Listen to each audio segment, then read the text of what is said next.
Sima Benomar, est-ce qu'il faut plus de fermeté ou au contraire plus d'ouverture finalement pour qu'il y ait moins d'incidents? Alors, c'est pas question de fermeté ou d'ouverture, c'est question, comme tu l'as dit, de pédagogie. Déjà, pour moi, il y a deux sujets. Il y a la question des violences et des menaces qui est inacceptable et ça ne fait pas débat. Et puis, il y a la question de la laïcité. C'est-à-dire que pour moi, ce qui met le plus de malentendus dans le débat, ce qui discrédite et désinforme le plus sur les lois de 1905 et de 2004, c'est bien la manière dont c'est amené dans le débat public, puisque le plus souvent, les polémiques éclatent sur des choses qui sont complètement légales. C'est-à-dire que quand tu n'arrêtes pas de faire de la confusion et de la désinformation, comment tu peux reprocher aux personnes de mal comprendre la loi Qu'est-ce qui est légal? quand, par exemple, et c'est tout à fait légal, une femme porte un voile dans le conseil régional et on a un élu Rassemblement National, Julien Audol, qui lui dit... Oui, mais là, on passe... on parle de la laïcité à on va l'école. rester sur le sujet. Est-ce que je Non, peux non. juste Bah non, terminer? Non, Si, si. non, on parle sur autre chose, là. Non, non, on est sur l'école. Tu viens de dire... Non, non. Il vient de parler de pédagogie. Est-ce que je peux juste aller au bout de mon propos? Quand on est tout le temps en train de faire des polémiques sur des femmes qui avaient le droit de porter le voile, que ce soit au conseil régional, que ce soit en train de tenir un bureau de vote, que ce soit dans des publicités, et il n'y a aucune loi qui demande à ce qu'on chasse les femmes de tous les lieux de représentation. Oui, il y a des filles, des filles qui ne comprennent plus la loi, parce qu'on n'arrête pas de désinformer par le traitement médiatique et par des déclarations d'élus. Et on a, par exemple, là, typiquement, Moi, je veux qu'on vienne sur l'école. Tu mets tout dans le même sac, en fait. Non. Bah si. Ce qu'elle s'est dit, c'est qu'en sortant de l'école, elle avait le droit de le reporter.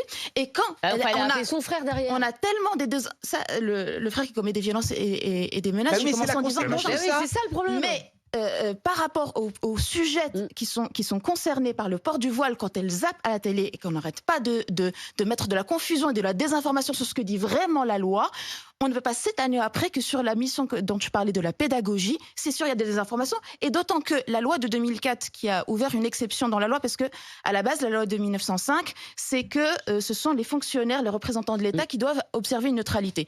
On a rajouter une exception du côté des usagères des services publics pour les écolières, les lycéennes. Et donc, déjà, et ça a ouvert la voie dans le débat public à des élus, comme par exemple Éric Ciotti, qui dit maintenant on va étendre ça aux usagères. Par exemple, il a demandé à ce que les usagères de l'hôpital public... Non, mais Fatima, là, on n'est pas sur... Là, on est vraiment sur l'école, pour le coup, et les chiffres de Rémi, ils sont implacables. Il y a une hausse des atteintes à la laïcité, qu'elles soient de tous bords, mais il se trouve que... À l'école.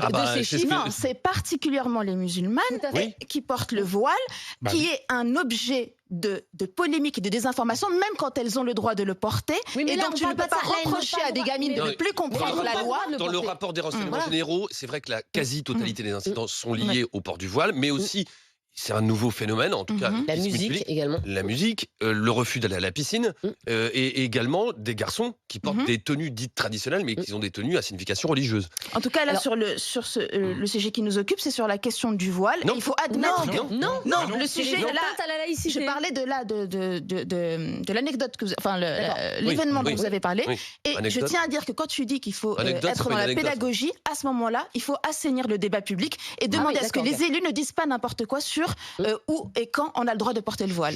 C'est pas juste une anecdote, il y a une menace de mort, quand même.